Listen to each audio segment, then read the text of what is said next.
What's up, everybody, and welcome to the Walker Brothers podcast. This is our second episode. I'm TJ Walker. This is Jabars Walker, and we've got a special guest today, and the Honorable former judge, or we still can say judge because it's still a respect factor in saying that. You've earned that honor, that title, that seat, the Honorable Judge Quetin Sumner. Thank you. Yes, sir. Yes, sir. So glad to have you with us. I hope you're doing all right today, Judge, and you've had a great day. I am. It's been a great day. It's a fantastic day. As you said earlier, every day above ground is a good day. That's it. That's it. So, Judge, I've known you. You've grown up with the likes of the Thomas L. Walkers and the G.K. Butterfields and the Antonio Lawrences. But I think most recently, over the last few years, you've really grown close to Jabars Walker. And so, how did that start, a relationship with Jabars Walker? And can you just share about what it's like sort of having a mentee and a protege, if you will? I don't know how I got him, to be honest. In fact, he probably tells the story better than I do. But I recall one day back when I was at Nash Community College and got on this elevator, this young man, and nothing out of the ordinary, just a guy going up. I'm going up too, to a class.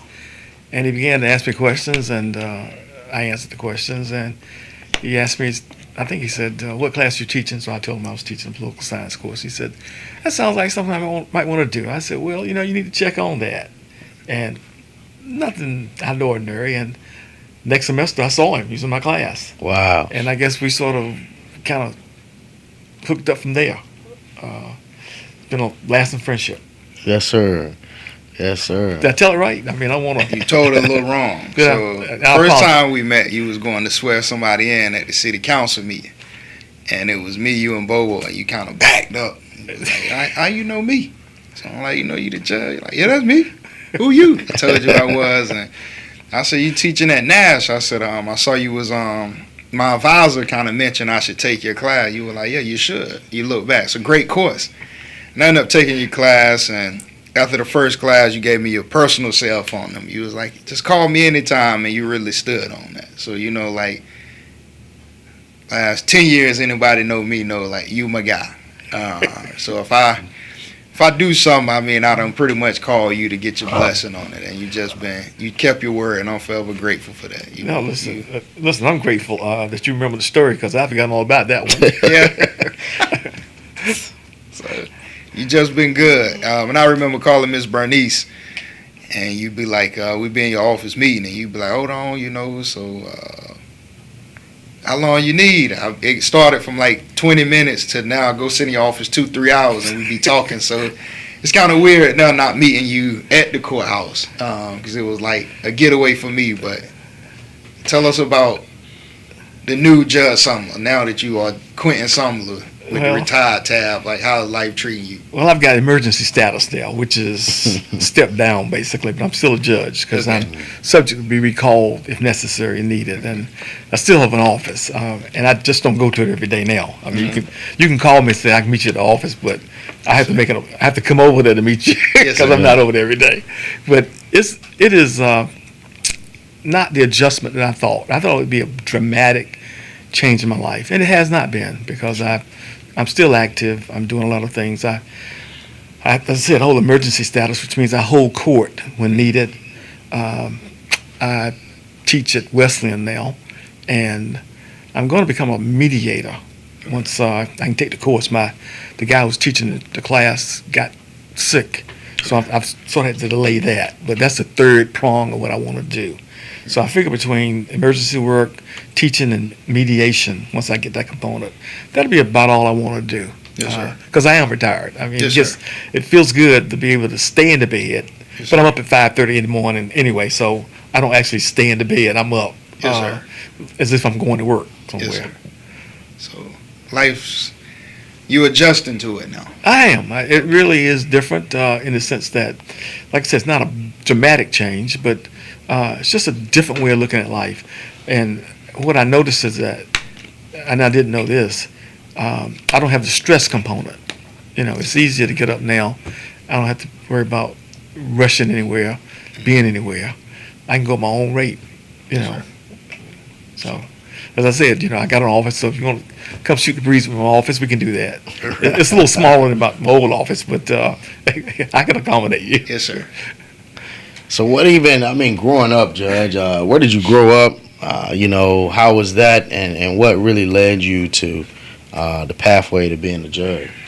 I am a Rocky Mountain native, Happy Hill, West Thomas Street.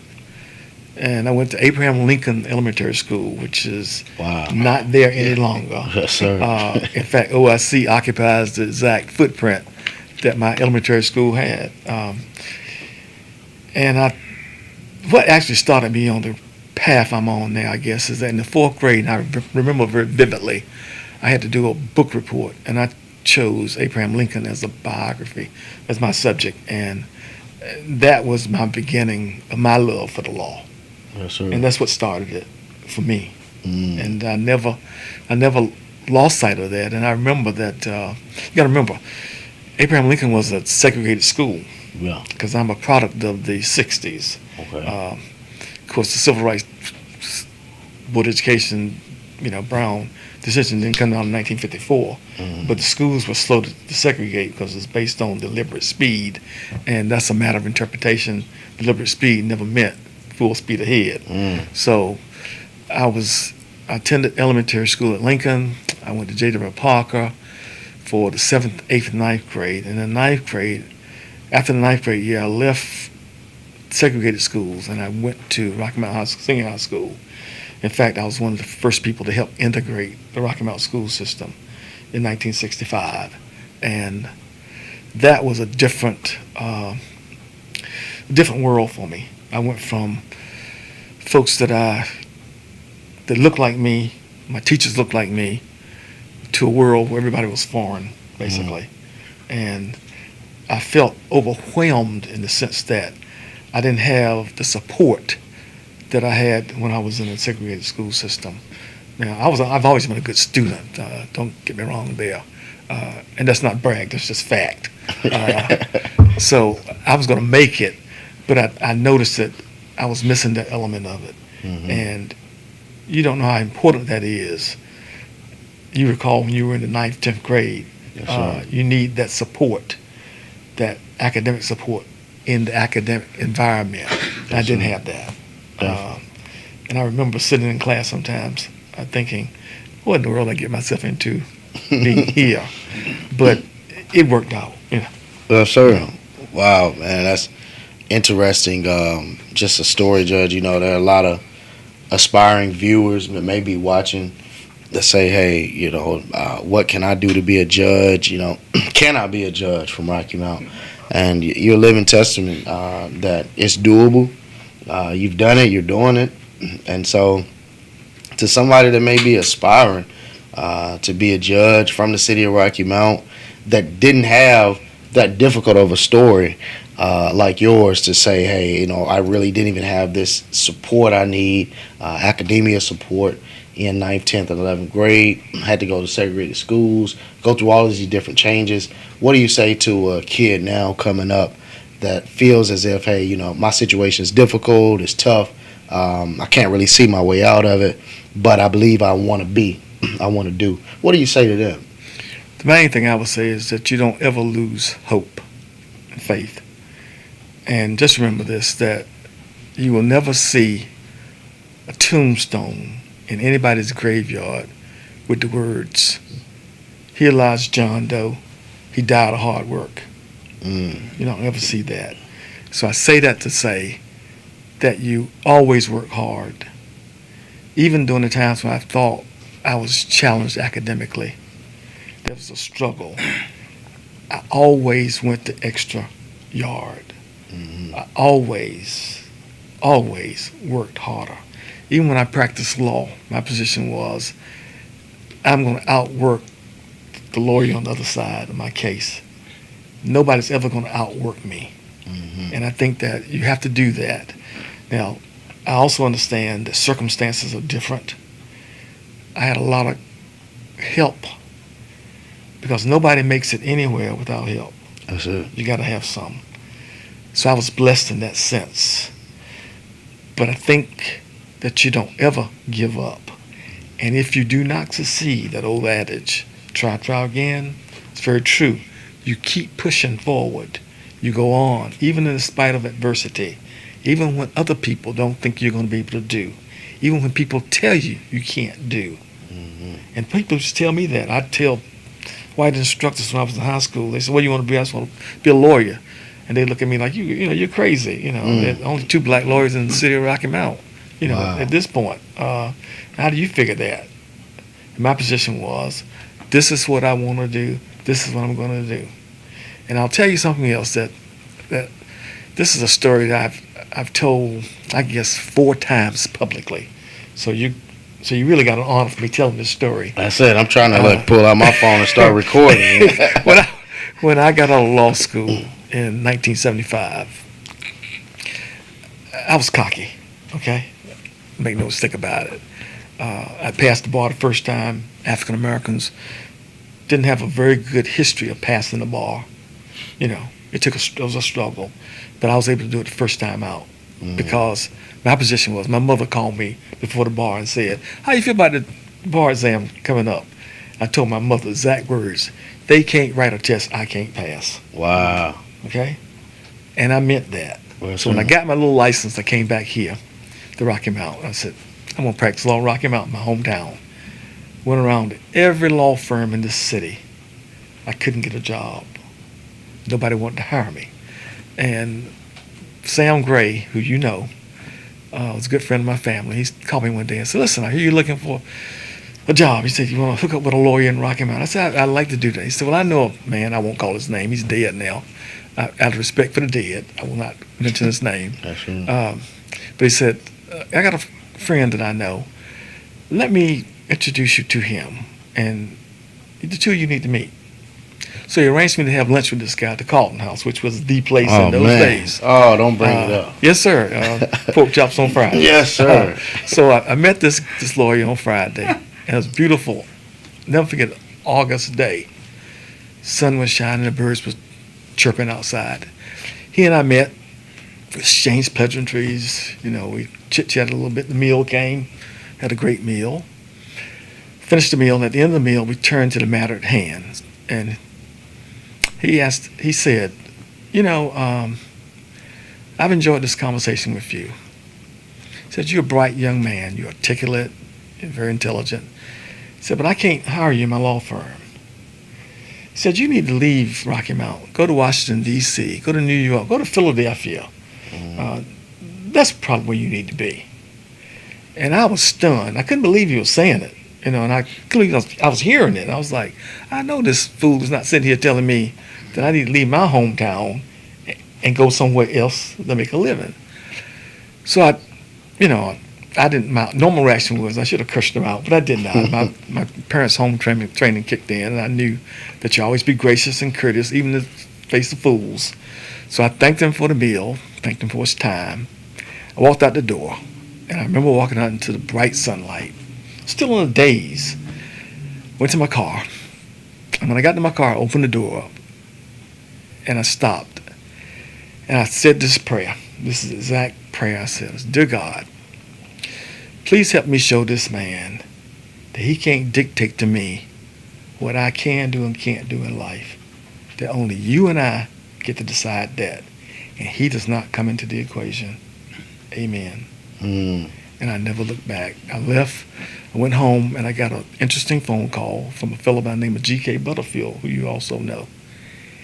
G.K. was older than I was, and he and Toby Fitch were talking about having a law firm. They were older. They had passed the bar the same year I did. They'd had a few struggles, but we came out, got the license at the same time. So they said, listen, we need to start a firm. So I went over to Wilson to meet with them, and the rest is history. The firm became Fitch, Butterfield, and Sumner. And we used to kid ourselves about we were the largest African-American law firm east of Raleigh. In fact, we were the only black law firm east of Raleigh. Wow. In those days. We went everywhere. We did everything. And I don't think we did too shabbily. Toby Fitch, as you know, went on to the House of the North Carolina House, retired, became a Superior Court judge, retired from the Superior Court bench, went back to the Senate. GK became a Superior Court judge, became a Supreme Court justice for the state of North Carolina, went on to go to Congress, spent forever there. I became a district court judge, went on to the Superior Court bench. So I'll let your viewers and your listeners determine whether or not the three of us were successful. Yes, sir. Yes, sir. So I think like you pretty much, you told it right there. And that story I heard before, like you said, you didn't allow him to dictate what you knew God had for you and your plans. And I think that's very important to life. So, like you said, with a kid that's coming through that's 18, 19 years old, you went to Central. Can you tell us about your experience at North Carolina Central? I know TJ is an alumni also. Don't do what I did at Central. I was a good student, okay? But it was great. After 3 years of being in an all-white environment, getting into a black environment was tailor-made for me. I was back home, as they said, amongst people that cared about me, supported me, nurtured me. And that's really what made me what I am today. That was the foundation. I remember I had one professor who used to tell me all the time that Central will get you ready to go anywhere and do anything in the world. And that's true. And as an eagle, you know what I'm talking about. That's it. That's it. That's it. Fly, eagle, fly. The national champs, huh? Yeah, we soar, actually. It's not fly, we soar. We soar, eagle. Soar above the rest. That's it. So this, just like you said, I know for you to reach back and help somebody cross, and I'm a living witness of that, just how you hear all these stories growing up in the community on the side of town I grew up on. So it's like, remember one day, I think my sister and your kids are not too far. I think they may be like a year behind Bree. So one day I remember me and my dad had picked my little sister up, and he's like, man, there's just something in that van. And I can spot your van out anywhere. I know your van. And so he told me, he said, that's a good man to know. I get home, my cousin like, no, ain't no good guy to go. He's the reason why I'm on probation. Stay away from him. But just how relationship has become now, like as a kid, I really wrote a dream sheet of people I really wanted to meet. And I think I even told TJ and them before, like it was the Thomas L's, like Rev McCarter, was Judge Sumner, and how I was able to meet those people. And like at this age, as my birthday is coming up Wednesday, I'm looking now like, wow, like life really a beautiful thing. And you told me, you said, you could be anything you want to be. When I first met you, you was like, whatever you want to be. You said, just watch where you go, watch your surroundings. And you told me, don't be out past midnight. So tell us the story about midnight. Well, listen, my grandmother, who I love dearly, I miss her, God knows I do. I remember one night I was getting dressed to go to a party about 10:30. I was my Central days. Yes, sir. And so she asked me, she said, where are you going, get dressed up this time of the night? And so I said, I'm going to go to a party. And so she said, a party? You leaving here at 10:30, 11 o'clock at night? Yes, ma'am. She said, let me tell you something. Nobody out past midnight is up to any good. They either go into trouble or they're coming from it. And I laughed because I thought that was the craziest thing in the world. But the older I've gotten in life, my grandmother's exactly correct. Every time I've been out past midnight, I was either coming from trouble or going to trouble. So I have never forgotten that. So that's one of life's truisms. Yeah, yeah. I'll tell you. And people that are listening there will be wise. Young people will be wise to listen to that. Yeah. So if you're out past midnight, think about it. You in trouble. Yes, sir. I think I was like you one time. I was at the railroad track and the train had stopped me. I was going to trouble. It was I call it good trouble, but it was trouble I didn't need to get into. And the train had stopped.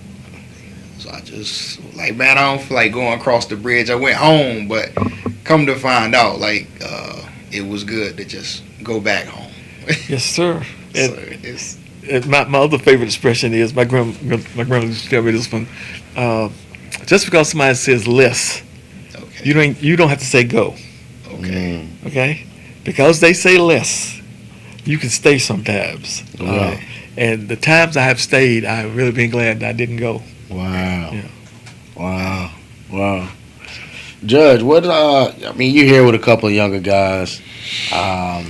You're still younger yourself. In heart. Maybe not as young as you once were.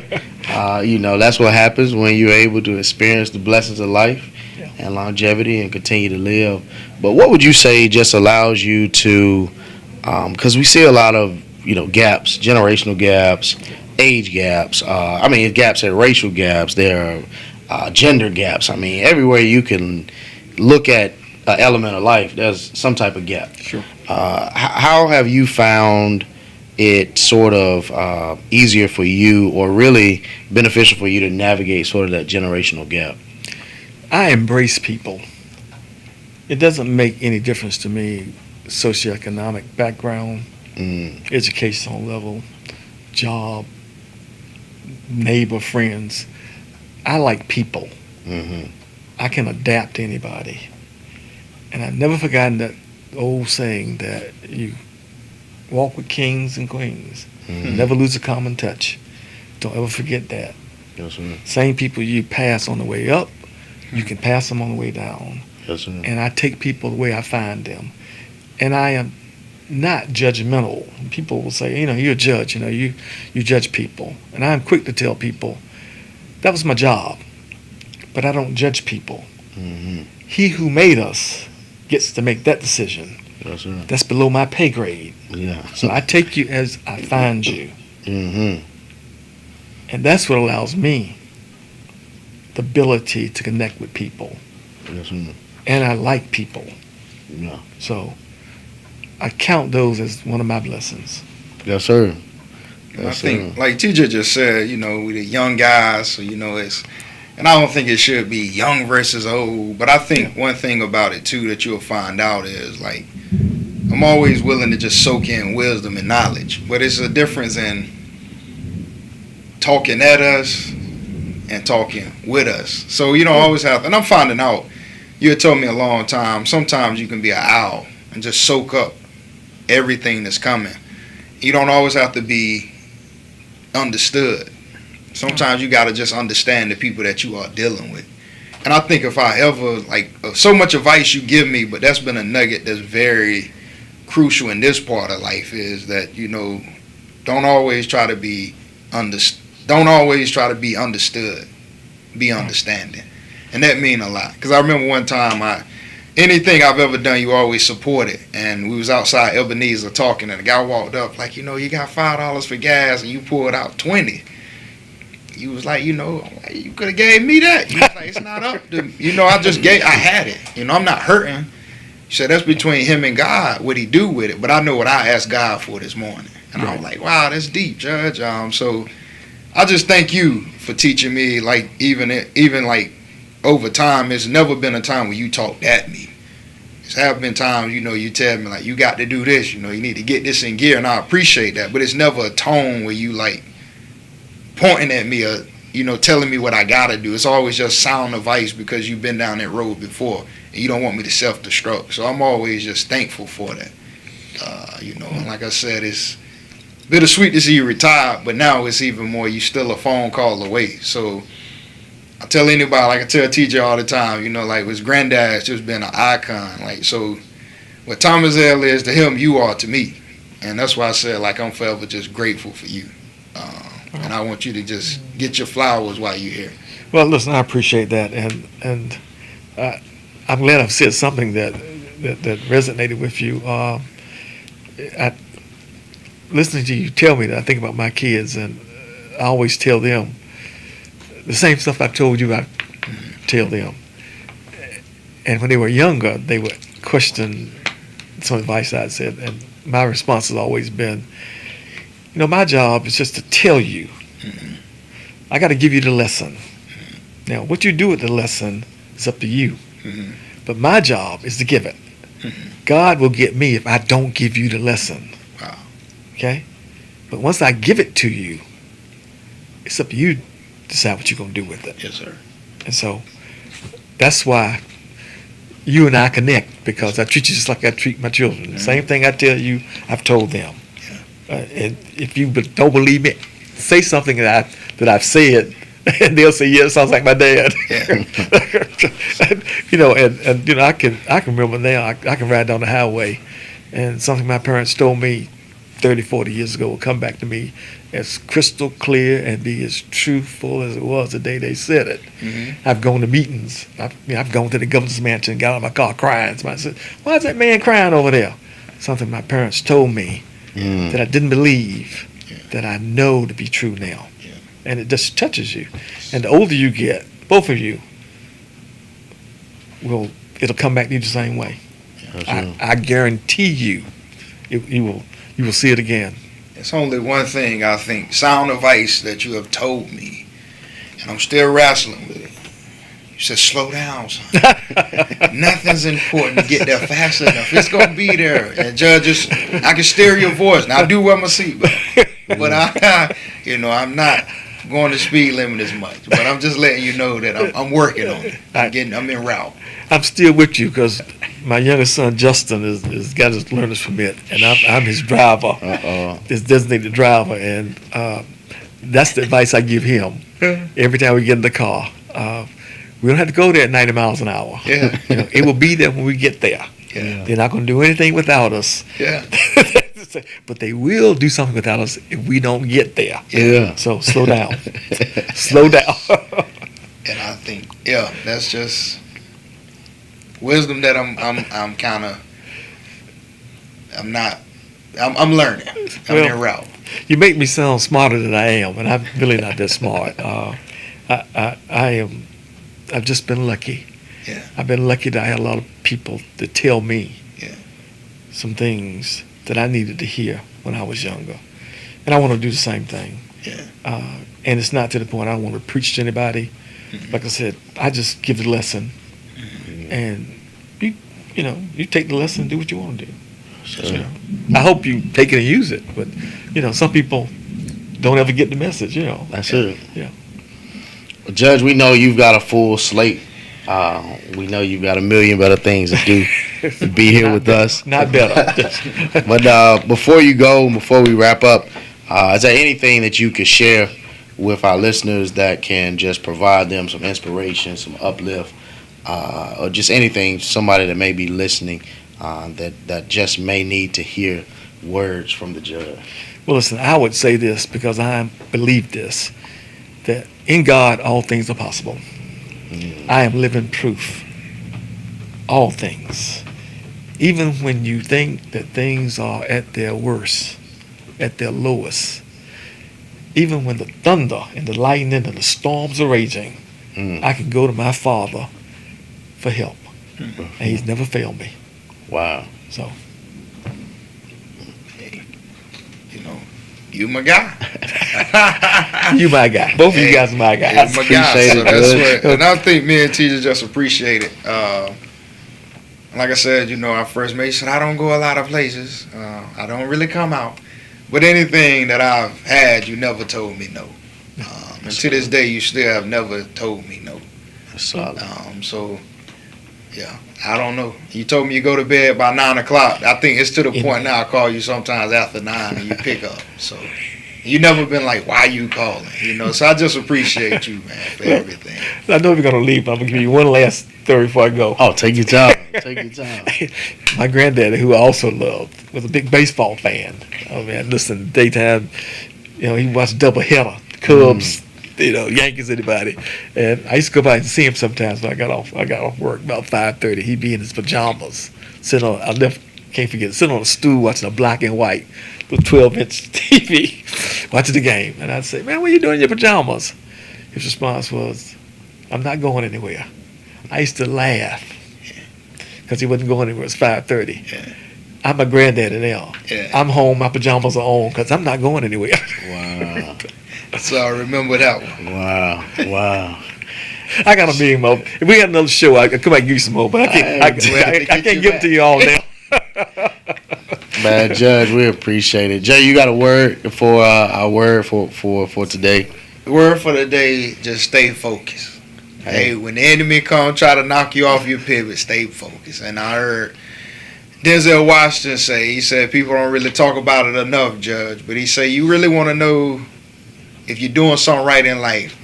If the devil ain't on your heels, you ain't doing something right. So he on it. So I know I'm right where I need to be. But the main thing is like the song you got. You just got to stay focused. That's the word. Hey, y'all heard it here. Stay focused. Judge, appreciate you for being with us. Thank you for your time, your expertise, your wisdom, your knowledge.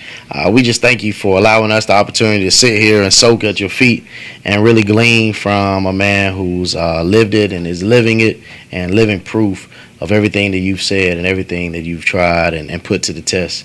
So we thank you.